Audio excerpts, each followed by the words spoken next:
oh ho, away, away, away. Oh ho, away, away. The stage has been set. A war of words has erupted between Rwanda and South Africa, with President Paul Kagame revealing the private conversations he had with President Ramaphosa of South Africa. Mr. Paul Kagame is accusing the South African officials as well as Cyril Ramaphosa of lying and distorting facts. Ramaphosa has been branded as a two-faced mediator who says one thing in public and another thing when people are not there. The exchange ended with Paul Kagame declaring that Rwanda is ready for confrontation with South Africa any time of the day. This follows a ceasefire requested by Ramaphosa, after South African soldiers based at the airport in the city of Goma suffered 13 casualties and surrendered to M23 rebels on January 25, 2025. Before we dive into details, let's have a quick overview of these two countries. Rwanda is well known for its military prowess and capability, with more than 30 years of experience in combat, a very successful track record in the dense jungle and difficult mountainous terrain of DRC Congo, fighting against the Congo government and their FARDC-FDLR alliance of multiple countries, which often includes mercenaries from Europe.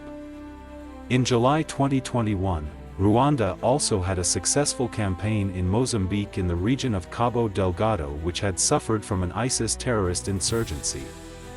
South Africa, on the other hand, is a big overrated country on paper with no real experience in combat and a poor track record. The only few excursions it has made outside the country was the 1998 intervention in Lesotho, a very small country within the borders, to quell post-election riots and civil unrest. The second foreign excursion was the deployment of troops in the Central African Republic in March 2013, to aid the unpopular government of François Bozié, who ultimately fled to Cameroon. The adventure ended in disaster, with rebels seizing power and inflicting 13 casualties on South African troops. 13 is an unlucky number in the world of superstition, and one wonders why South Africa is always losing 13 soldiers all the time. Is it a fabricated number for propaganda purposes or just a coincidence? From this history and track record, it's easy to pick a side which will prevail. Let's listen to Paul Kagame's speech at the EAC Heads of State meeting on recent events in the DRC Congo and the verbal escalation between the two sides. For the last 2 days, on Monday and today this morning, I spoke with the President of South Africa, who sought me out to speak with me on this matter because of their involvement in Eastern Congo. And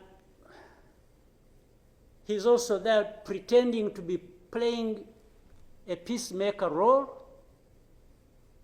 And he has a force that has been fighting alongside FDLR and has been fighting the M23 on the instructions of Tshisekedi, because these are people who are not supposed to be in Congo, that these are from Rwanda, or the M23 are not Rwandans, please. These are Congolese, and one time he accepts it, then another time he says no, part of it is yes, and then the other part is from Rwanda, and these are he keeps on going. And how do we, leaders of our own countries, accept this to go on forever and just accept that we shall be manipulated by Tshisekedi or whoever is supporting him? And South Africa dares even issue threats about what is likely to happen after that, and so on and so forth. Of course, we will see what threats they are talking about. Maybe they should have done that exactly for which they have been issuing threats. They should have done it to clean up the mess in Eastern Congo, or to fight back those who have been trying to clean up the mess. So then you have the whole international community just confused. They talked about Rwanda, they talked about the Nairobi process. Honestly, even here, maybe you will help me understand what all this means. The processes became an end in themselves. And the people leading these processes became more important than the results of the processes. The Nairobi process became a Uhuru process. Then the Rwanda process, it's like you can't say anything that will displease President Lorenzo. Definitely, this does not help deal with such a serious matters as we are faced with today. That in the end, just because they can't be addressed, we have such a situation that, like we have now. And if anybody, and above all, I don't understand how Tshisekedi keeps thinking that he will resolve the problems to do with rights of people militarily. Kill them, shoot them, bring in forces that are ready to help, like especially Burundi. Well, I don't know whether that has been helpful for the last few days or weeks. They have been doing that.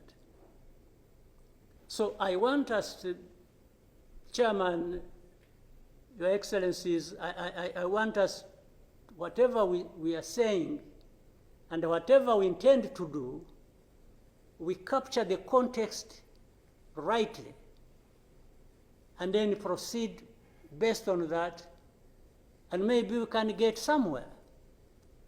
But otherwise, if we keep saying good things, saying that, and to each other, being nice, and then each one fulfilling their own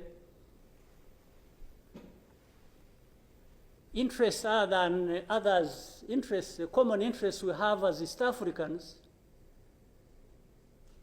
then I don't see how we are going to contribute effectively to finding a solution.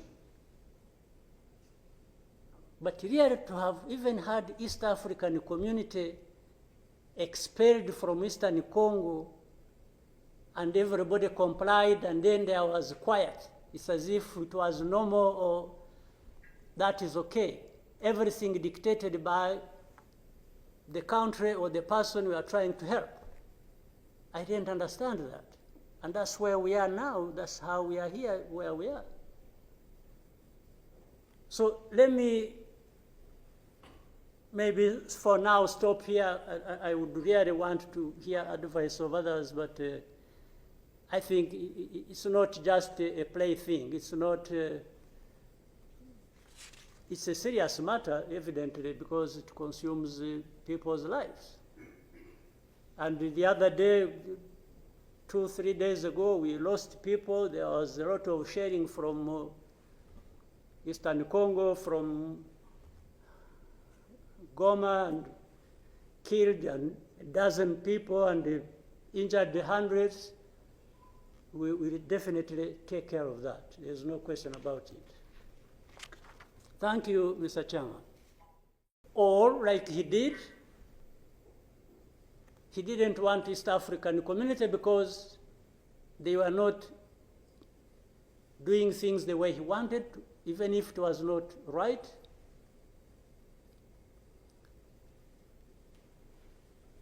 He got rid of them and he decided to bring in SADC. SADC was, without any question, coming to assist Tshisekedi to fight alongside FDLR, these murderers of our people here in this country, to fight against mercenaries, and to have Burundi on ethnic political basis decide to support Tshisekedi in whatever endeavor, including exactly doing what those murderers did to our people and what they are doing in Eastern Congo. They have displaced people, they have killed people, they have persecuted them on a daily basis for who they are. We have refugees here who have been here for the last 20 plus years, just dislocated from Congo and sent to Rwanda because they say these are ethnic Tutsis, and therefore they belong to Rwanda, they don't belong there. And everybody is around. I don't know how many entities we have in Congo, honestly. We have MONUSC, we have SAMI DRC, we have mercenaries, we have Burundi, we have FDLR that has joined them. And everybody is there watching this thing, and we pretend it's like we don't understand what has been going on for all these years. And then when things like this of last week erupted, we behave like we are surprised or we are concerned about humanitarian crisis, about this and that. Isn't persecuting and killing people and displacing them part of that humanitarian concern? So as East Africans, we sit here and then do what about it?